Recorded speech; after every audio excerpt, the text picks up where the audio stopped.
ನಮಸ್ಕಾರ ವೀಕ್ಷಕರೇ, ಇವತ್ತಿನ ವಿಡಿಯೋದಲ್ಲಿ ಕನ್ಯಾ ರಾಶಿಯವರಿಗೆ ದೀಪಾವಳಿಯ ಹಣಕಾಸಿನ ವರ್ಷ ಭವಿಷ್ಯ ಅಂದರೆ ಅಕ್ಟೋಬರ್ 20ನೇ ತಾರೀಕಿನಿಂದ ಮುಂದಿನ ವರ್ಷ 2026 ನವೆಂಬರ್ 8ನೇ ತಾರೀಕಿನವರೆಗೂ ಕನ್ಯಾ ರಾಶಿಯವರಿಗೆ ಹಣಕಾಸಿನ ಭವಿಷ್ಯ, ಉದ್ಯೋಗ, ವ್ಯಾಪಾರ ಜೊತೆಗೆ ಏನೆಲ್ಲ ಬದಲಾವಣೆಗಳು ಇದೆ ಅನ್ನುವಂಥದ್ದು ನಾವು ಈ ವಿಡಿಯೋದಲ್ಲಿ ತಿಳಿದುಕೊಳ್ಳೋಣ. ಈ ವಿಡಿಯೋ ವೀಕ್ಷಕರೇ ನಿಮಗೆ ತುಂಬ ಇಂಪಾರ್ಟೆಂಟ್ ಆಗಿರುತ್ತೆ. ಕೊನೆವರೆಗೂ ಈ ವಿಡಿಯೋವನ್ನು ನೋಡಿ ಸಂಪೂರ್ಣವಾದ ಮಾಹಿತಿ ಇದರಲ್ಲಿ ಸಿಗುತ್ತೆ. ಹಾಗಾದರೆ ಬನ್ನಿ ವೀಕ್ಷಕರೇ, ವಿಡಿಯೋ ಶುರು ಮಾಡೋಣ. ಆದರೆ ಅದಕ್ಕೂ ಮೊದಲು ನೀವೇನಾದರೂ ಫಸ್ಟ್ ಟೈಮ್ ನಮ್ಮ ಚಾನಲನ್ನು ವೀಕ್ಷಣೆ ಮಾಡ್ತಾ ಇದ್ದರೆ ತಡ ಮಾಡದೆ ಈ ಕೂಡಲೇ ಸಬ್ಸ್ಕ್ರೈಬ್ ಮಾಡಿ, ಹಾಗೆ ಪಕ್ಕದಲ್ಲಿರುವ ಬೆಲ್ ಐಕಾನನ್ನು ಪ್ರೆಸ್ ಮಾಡಿ. ಇದೇ ರೀತಿ ಹಲವಾರು ಮಾಹಿತಿಗಳು ನೀವು ನಮ್ಮ ಚಾನಲ್ ಮೂಲಕದಲ್ಲಿ ತಿಳಿದುಕೊಳ್ಳಬಹುದು.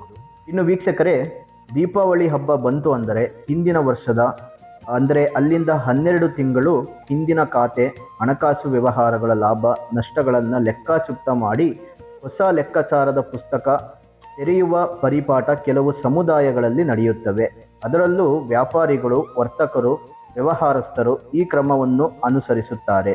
ಷೇರು ಮಾರುಕಟ್ಟೆಯಲ್ಲಿ ಹಬ್ಬದ ಸಂದರ್ಭದಲ್ಲಿ ವಿಶೇಷ ವಹಿವಾಟು ಮಾಡುವುದನ್ನು ಸಹ ನೀವು ಗಮನಿಸಿರಬಹುದು. ಹಾಗಾದರೆ ಈ ಗ್ರಹ ಗೋಚಾರದ ಆಧಾರದ ಮೇಲೆ ಕನ್ಯಾ ರಾಶಿಯವರಿಗೆ ಆರ್ಥಿಕ ಭವಿಷ್ಯ ಮುಂದಿನ ಒಂದು ವರ್ಷ ಅಂದರೆ 2026 ದೀಪಾವಳಿಯ ಹಬ್ಬದವರೆಗೂ ಹೇಗಿದೆ ಅನ್ನುವಂಥದ್ದು ನಾವಿಲ್ಲಿ ತಿಳಿದುಕೊಳ್ಳೋಣ. ನೋಡಿ, ಶನಿ ಮತ್ತು ಗುರು ಜೊತೆಗೆ ರಾಹು ಕೇತು ಈ 4 ಗ್ರಹಗಳು ಗೋಚಾರದಿಂದ ಕನ್ಯಾ ರಾಶಿಯವರಿಗೆ ಹೇಗಿದೆ ಅನ್ನುವಂಥದ್ದು ನೋಡೋಣ. ಅಕ್ಟೋಬರ್ 20ನೇ ತಾರೀಕಿನಿಂದ ಡಿಸೆಂಬರ್ 5ನೇ ತಾರೀಕಿನವರೆಗೂ ಗುರುಗ್ರಹ ಕರ್ಕಾಟಕ ರಾಶಿಯಲ್ಲಿ ಸಂಚಾರವನ್ನು ಮಾಡ್ತಾನೆ. ಅದೇ ದಿನದಲ್ಲಿ ಮತ್ತೆ ಮಿಥುನ ರಾಶಿಗೆ ಗುರುಗ್ರಹ 2026 ಜೂನ್ 1ನೇ ತಾರೀಕಿಗೆ ಕರ್ಕಾಟಕ ರಾಶಿಗೆ ಪ್ರವೇಶ ಮಾಡ್ತಾನೆ. ಮುಂದಿನ ದೀಪಾವಳಿಗೂ ಅದೇ ಸ್ಥಾನದಲ್ಲಿ ಗುರು ಸಂಚಾರವನ್ನು ಮಾಡ್ತಾನೆ.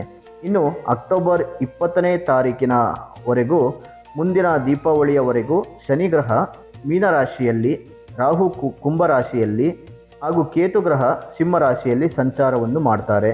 ಇನ್ನು ಕನ್ಯಾ ರಾಶಿಯವರಿಗೆ 2025ರಿಂದ 26ವರೆಗೆ ಜಮೀನು ಇರುವಂಥವರು ಅಲ್ಲಿನ ಅಭಿವೃದ್ಧಿ ಕಾರ್ಯಗಳಿಗೆ ಹೆಚ್ಚಿನ ಹಣವನ್ನು ಹೂಡಿಕೆ ಮಾಡುತ್ತೀರಿ. ಇದರಿಂದ ನಿಮಗೆ ಬೇಕಾದಷ್ಟು ಲಾಭವನ್ನು ಪಡೆದುಕೊಳ್ಳುತ್ತೀರಿ. ಮತ್ತು ಕಾರು ಹಾಗೂ ಸ್ಕೂಟರ್, ಬೈಕು ಇವುಗಳನ್ನು ಖರೀದಿ ಮಾಡುವಂಥ ಯೋಗ ಈ ಒಂದು ವರ್ಷದಲ್ಲಿ ಸಿಗುತ್ತೆ.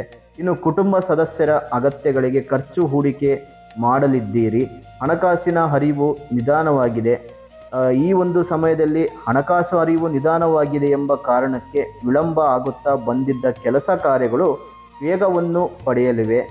ಮನೆಯಲ್ಲಿ ದೊಡ್ಡ ಕಾರ್ಯಕ್ರಮಗಳನ್ನು ಆಯೋಜನೆ ಮಾಡುವುದಕ್ಕೆ ಹಾಗೂ ನಿಮ್ಮ ಪ್ರೀತಿ ಪಾತ್ರರಿಗೆ ಉಡುಗೊರೆಗಳನ್ನು ನೀಡಲಿಕ್ಕೆ ಹಣ ವ್ಯಯ ಮಾಡುತ್ತೀರಿ. ಸ್ವಲ್ಪ ಖರ್ಚು ವೆಚ್ಚಗಳು ನೋಡಿಕೊಂಡು ಮಾಡುವಂಥದ್ದು ಈ ವರ್ಷ ತುಂಬ ಒಳ್ಳೆಯದು. ಹಣವಿದೆ ಎಂದು ಅನವಶ್ಯಕವಾಗಿ ಖರ್ಚು ಮಾಡಿದರೆ ತೊಂದರೆಗೆ ಸಿಲುಕುತ್ತೀರಿ. ಹಾಗಾಗಿ ಹುಷಾರಾಗಿ ಖರ್ಚು ಮಾಡಿ. ಇನ್ನು ಬಹು ವರ್ಷಗಳ ನಿಮ್ಮ ಕನಸುಗಳು ಈಡೇರಲಿವೆ. ನಿಮಗಿಂತ ಬಲಿಷ್ಠರಾದವರನ್ನು ಉದ್ಯೋಗ ಅಥವಾ ವೃತ್ತಿ ಕ್ಷೇತ್ರದಲ್ಲಿ ಎದುರು ಹಾಕಿಕೊಳ್ಳುವುದರಿಂದ ನಷ್ಟವನ್ನು ಕಾಣುವಂಥ ಪರಿಸ್ಥಿತಿಗಳು ಬರುತ್ತೆ. ಮೊದಲಿಗೆ ನಿಮಗೆ ಹಿನ್ನಡೆ ಆದಂತೆ ಕಂಡುಬಂದರೂ ಈ ಸನ್ನಿವೇಶದಲ್ಲಿ ಸಾಧಕವಾಗಿ ಪರಿವರ್ತನೆ ಮಾಡಿಕೊಳ್ಳುವುದಕ್ಕೆ ಯಶಸ್ವಿ ಆಗಲಿದ್ದೀರಿ. ಹಣದ ಅರಿವು ಏರಿಳಿತದಿಂದ ಆಗಾಗ ಚಿಂತೆ ತಂದಿಟ್ಟರೂ ಕೂಡ ಅದನ್ನು ಮೀರುವುದಕ್ಕೆ ಸಾಧ್ಯವಾಗಲಿದೆ. ಆರ್ಥಿಕವಾಗಿ ಹಣದ ಸಮಸ್ಯೆ ಏನಾದರೂ ಇದ್ದರೆ ಅದು ಅಲ್ಲಿಗೆ ಸರಿ ಹೋಗುತ್ತದೆ. ಒಟ್ಟಾರೆಯಾಗಿ ಈ ವರ್ಷ ಕನ್ಯಾ ರಾಶಿಯವರಿಗೆ ಹಣಕಾಸಿನ ಪರಿಸ್ಥಿತಿ ತುಂಬ ಚೆನ್ನಾಗಿದೆ. ಆದರೆ ಸ್ವಲ್ಪ ಯೋಚನೆ ಮಾಡಿ ಖರ್ಚು ಮಾಡಿ. ಸಾಧ್ಯವಾದಷ್ಟು ಹಣವನ್ನು ಉಳಿತಾಯ ಮಾಡಿ. ಇದರಿಂದ ಮುಂದಿನ ದಿನಗಳಲ್ಲಿ ನಿಮ್ಮ ಕಷ್ಟದ ಜೀವನಕ್ಕೆ ಸಹಾಯವಾಗುತ್ತೆ. ಇನ್ನು ವೀಕ್ಷಕರೇ, ಇದಿಷ್ಟು 2025ರಿಂದ 26 ದೀಪಾವಳಿ ಹಬ್ಬದ ಕನ್ಯಾ ರಾಶಿಯ ಹಣಕಾಸು ವರ್ಷ ಭವಿಷ್ಯ ಯಾವ ರೀತಿ ಇದೆ ಎಂದು ಈ ವಿಡಿಯೋದಲ್ಲಿ ಸಂಪೂರ್ಣವಾದ ಮಾಹಿತಿಗಳು ತಿಳಿಸಿದ್ದೇವೆ. ಹಾಗಾದರೆ ಈ ವಿಡಿಯೋ ನಿಮಗೆ ಎಷ್ಟು ಉಪಯೋಗ ಆಗಿದೆ ಅನ್ನುವಂಥದ್ದು ನಿಮ್ಮ ಅನಿಸಿಕೆಗಳು, ಅಭಿಪ್ರಾಯಗಳು ಕಾಮೆಂಟ್ ಮೂಲಕ ತಿಳಿಸಿಕೊಡಿ. ಮತ್ತು ಈ ವಿಡಿಯೋ ನಿಮಗೆ ಇಷ್ಟವಾಗಿದ್ದರೆ ಲೈಕ್ ಮಾಡಿ, ಶೇರ್ ಮಾಡಿ, ಜೊತೆಗೆ ಸಬ್ಸ್ಕ್ರೈಬ್ ಮಾಡಿಕೊಳ್ಳಿ. ಇನ್ನು ವೀಕ್ಷಕರೇ, ಮತ್ತೊಂದು ವಿಡಿಯೋದಲ್ಲಿ ಸಿಗೋಣ. ಅಲ್ಲಿವರೆಗೂ ತಮ್ಮೆಲ್ಲರಿಗೂ ಒಳ್ಳೆಯದಾಗಲಿ. ಸರ್ವೇ ಜನ ಸುಖಿನೋ ಭವಂತು, ಸಮಸ್ತ ಸನ್ಮಂಗಳಾನಿ ಭವಂತು.